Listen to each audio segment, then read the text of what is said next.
Club have announced their intention to build the world's greatest stadium and believe it will bring in around 7.3 billion to the UK economy each year.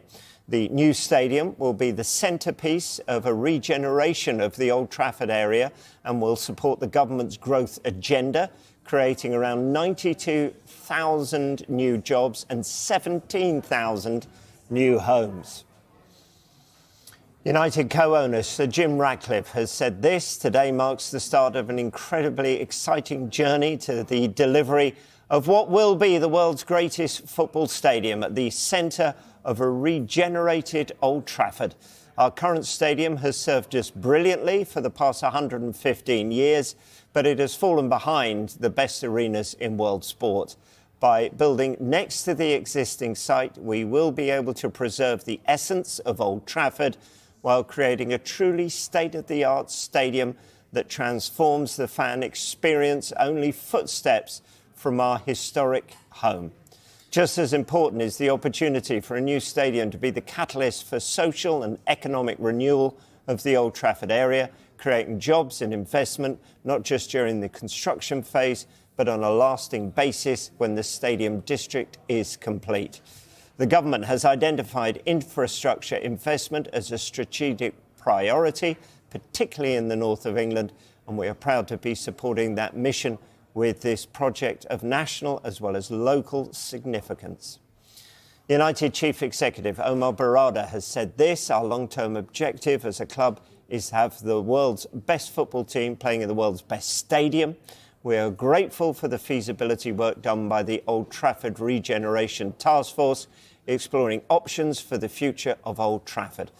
We have carefully considered its findings together with the views of thousands of fans and local residents, and concluding that a new stadium is the right way for Manchester United and our surrounding community. Let's break away from those comments because we can get the quotes straight from the horse's mouth, as it were. So Jim Ratcliffe is talking right now. Canary Wharf, King's Cross, Wembley, O2, a whole series of regeneration schemes, but nothing really. There have been one or two smaller ones in the north, but nothing of the scale of what we've seen in London. But this will be it'll be the first of this scale in the north of England. So, with a project of this scale, a regeneration project of this scale, it needs to have a catalyst or a nucleus, otherwise it just becomes a new housing estate with a shopping centre.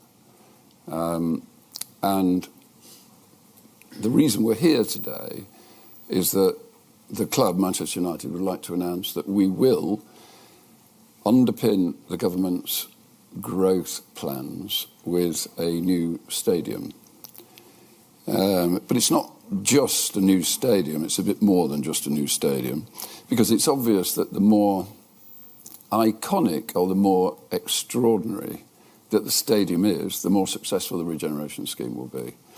And I think a really good example is the Eiffel Tower. Everybody knows, everyone around the world knows of the Eiffel Tower, and I'm sure there are many people here who've visited the Eiffel Tower. You go to Paris, you stay in a hotel, you spend money.